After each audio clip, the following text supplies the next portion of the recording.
When we think of Doom modding, we have a variety of things to choose from.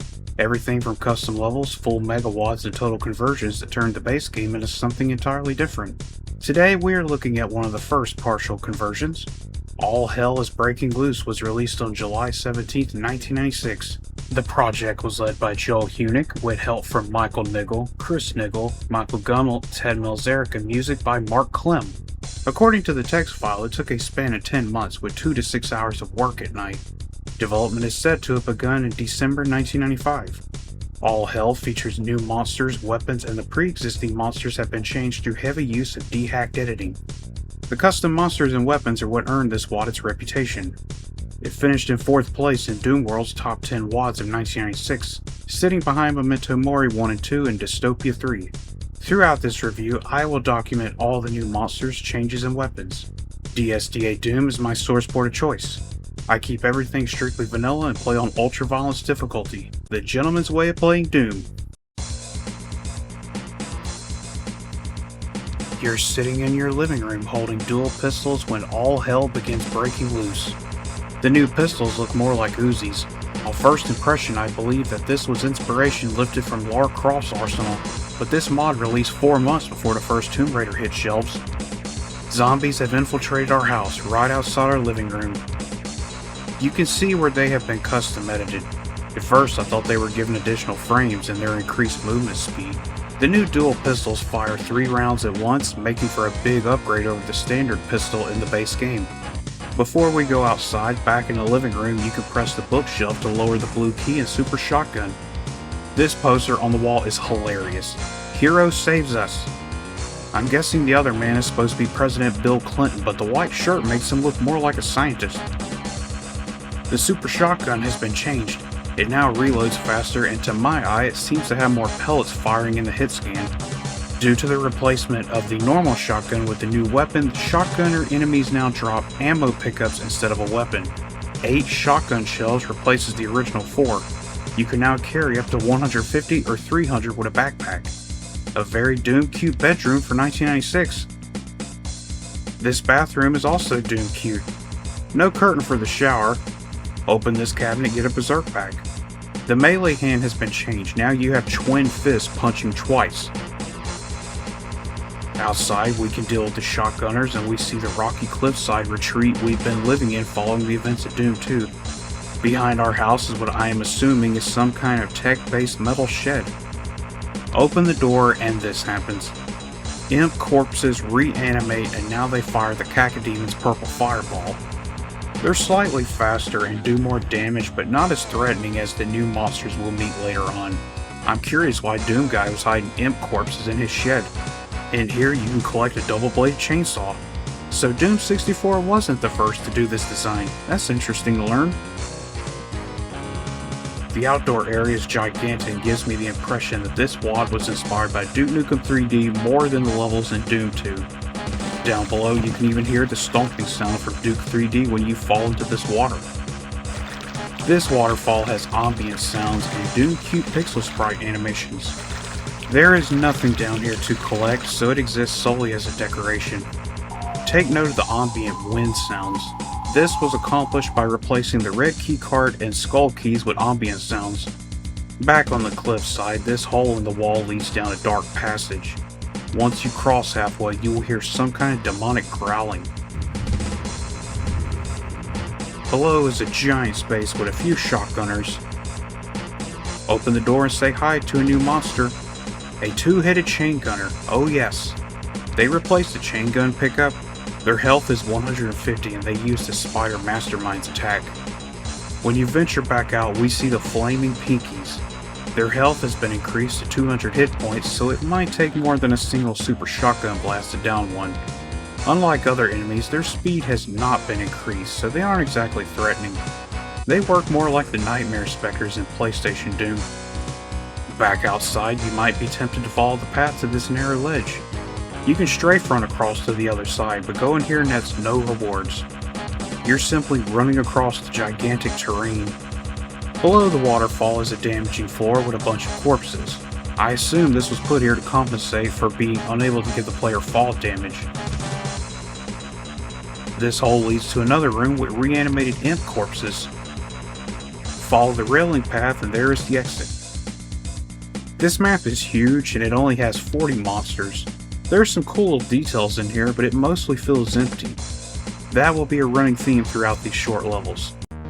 Chain gunners greet us in this dark cave to begin the level. Spectres rush out and you may be able to see that the shape of their sprite is the same as the new flaming pinky. This dark path is easy to miss and where more spectres come out. When you're done with all that, the light takes you to a gigantic canyon to meet the new arachnotrons. Two-headed chain gunners now sit atop their big brains. Their health has been increased to 800 hit points and they never stop firing after you leave their line of sight. When you kill them, the two-headed chain gunner dismounts and you have a new fight on your hands. This is a big, wide open area with some enemies on a ledge above. Back here, the blue key is hidden behind a rock. Another arachnotron stuck firing infinite ammo while I'm out of his line of sight. The blue key opens this door. Go up here and you can collect the new rockets and the bazooka. The rocket launcher sprite remains, but the weapon is now replaced. The missile fires at the same speed, but it seems to do more damage, has a new explosion animation. With this, we can also see the new jib animation for hit scanners and imps. Another big open area that is mostly empty except for two arachnotron chain gunners. I'm not going to complain too much because I hate fighting these things. Into this area, you know you're playing a 90s WAD when you see enemies moving out of invisible walls. This is a design feature I see so often in 90s WADs that thankfully went out of style into the 2000s.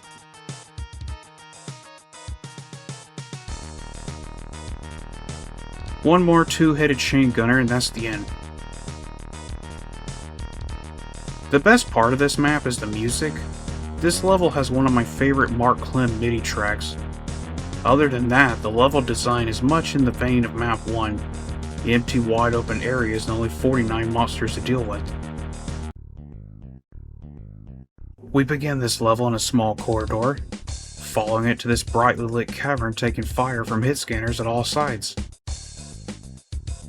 While you're clearing all the enemies, you will hear a scary laugh coming from this object in the center of the room.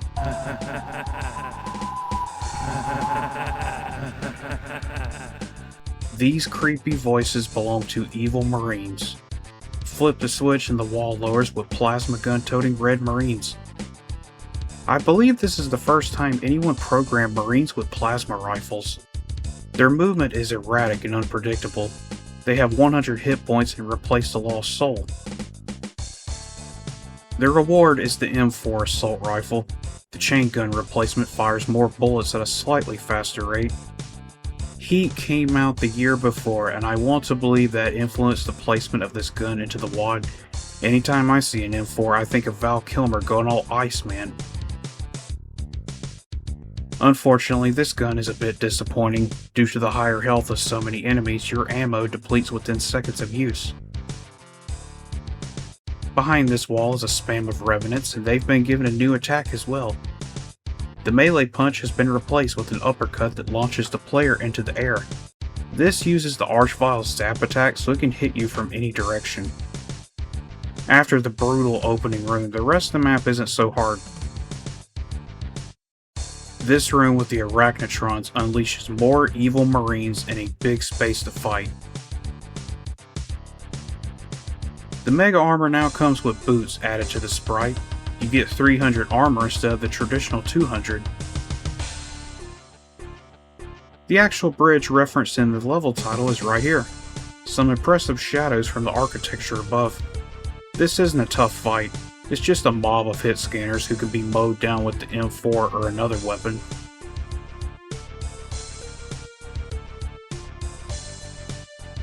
This dead end is just an empty space with rock decorations. The blue key opens this unmarked door with a small corridor of enemies lined up to be taken out.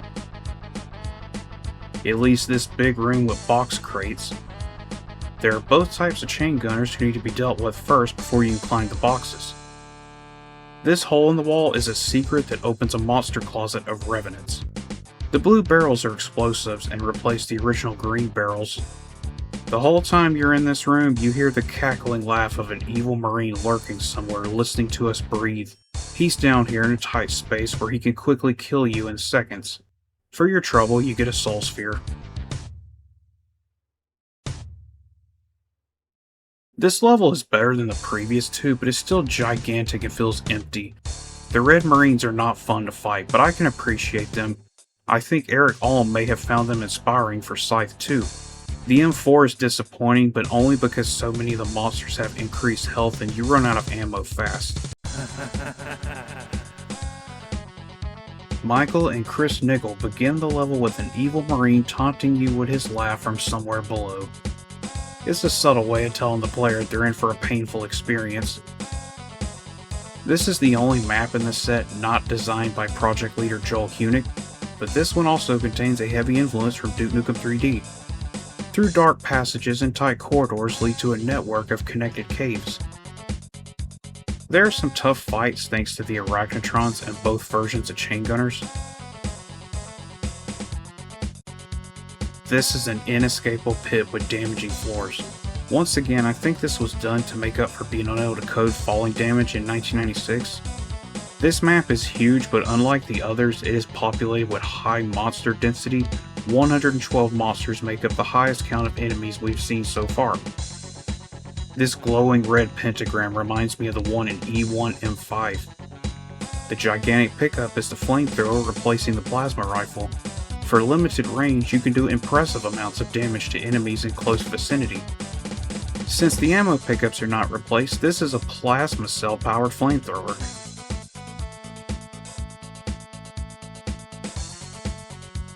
This trap is ridiculous. The mega armor is a hint to go in.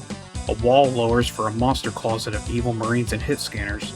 You have no cover from these chain gunners who shred your health down to 0 from both sides. I tried to get through this trap several times and eventually gave up. You need to have full health or even a bit more than that to just barely survive, and it's just not worth it.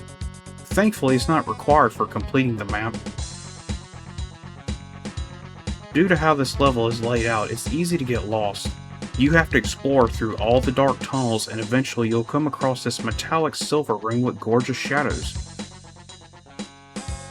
I appreciate detailed lighting like this, especially given that this is a 30-year-old map. Flip the switch and go back out.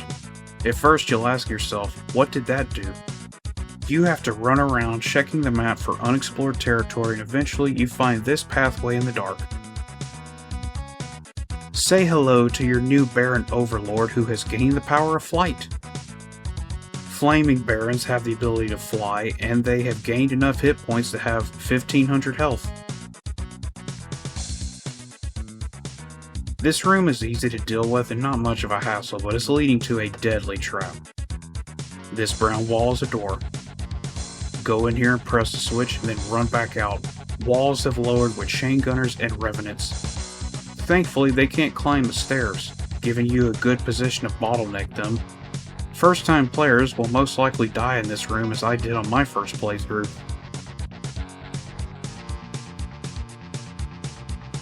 The exit is this silver room and be careful for the evil marine that is devilishly placed in the corner here.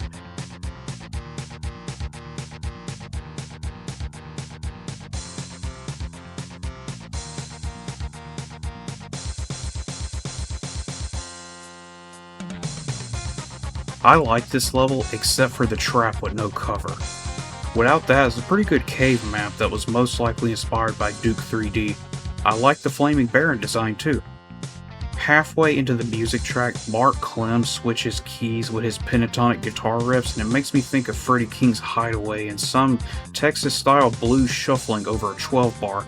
I love playing blues guitar, so that's a compliment. From the Silver Corridor, we climb up into the Fiendish city. Joel Huenink finishes off the WAD with his own version of downtown. We pick up a flamethrower and start burning enemies. I like the crime scene yellow tape here. You can walk through it. This is a huge, non-linear level that tries to do new things in 1996, which is one of the reasons I like it. Like the other levels, it feels more akin to Duke 3D than Sandy Peterson's take of Downtown in Doom 2. The first thing you want to do is collect the Street Sweeper. This is the shotgun replacement. We finally get it in the last level. The Street Sweeper shoots shotgun pellets in a line and is so much more powerful than the base shotgun and the enhanced super shotgun. It's very satisfying to use on the imps here. We meet a new enemy in the form of Apache helicopters. This is the replacement of the pain elemental and they spawn evil marines. They can fire missiles at you and sometimes the splash damage will affect the red marines and they'll infight. Of all the new monsters, these are by far the most frustrating to deal with. Luckily, there are only 5 to deal with in this level, and that's more than enough. Head into the library that is full of hit scanners who can snipe you from all sides. I love this building. The textures and design are close enough to resemble a real place in 1996. Very impressive. When you pick up the yellow key, this building demolishes. There's an invulnerability pickup, and we are introduced to the first cyber demon of this WAD with imps and a new enemy type. The flying gargoyle is called a pit fiend and they come in 3 colors: brown, green, and gray. They shoot lightning and fly around, but what makes them so memorable is their death. That is brilliant from 1996. They curse at you and flip the bird as they die. The brown ones have 1500 health, the green version have 2500 health, and the gray ones boost up to 5000 health. Once you're done with them, approaching this pit with the demonic textures will raise a platform with the giant cyber demon. Twin rocket launchers, oh yes. His speed seems to be slower than the base cyber demon. The rockets fire beginning in the middle and then spread out. This is interesting and made me want to play around with him. The twin rocket launchers look cool, but that's about it. He's not intimidating on the same level as the other custom monsters. He has no death sound when he finally explodes. With the yellow key, you can unlock all these bars individually. A platform is raised, and this exists solely to give you more fun fighting pit fiends and listening to their potty mouths.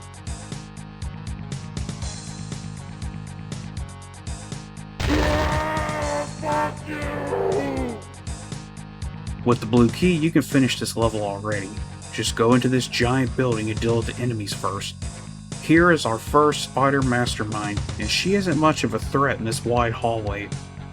You can use the door for cover while depleting all of your ammo to finish her off. That's pretty much what I did.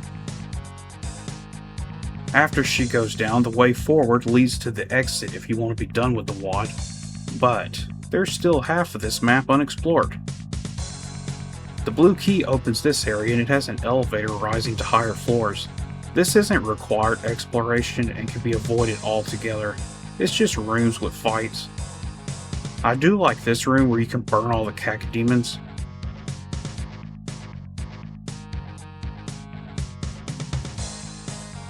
Back outside at the demonic green marble area is this pit. Drop in the corner to fall on the radiation suit and deal with these burning pinkies. Opening this door has medkits. Wait, archviles disguised as medkits. That's something we haven't seen before. This was one of my favorite traps in the WAD, and it's only used at the very end. We get the BFG 10,000, our last weapon, and now a wall has dropped with a whole horde of enemies and more helicopters spawning. The evil marines who are in the big monster closet can infight with many of the monsters. Look how fast the new BFG fires. You get it so late into the WAD it's easy to forget it's there and you don't even need it to finish this level. And that's it for All Hell is Breaking Loose. An interesting WAD and fun at times despite lackluster levels. It's part of Doom history and I appreciate what it brought to the table.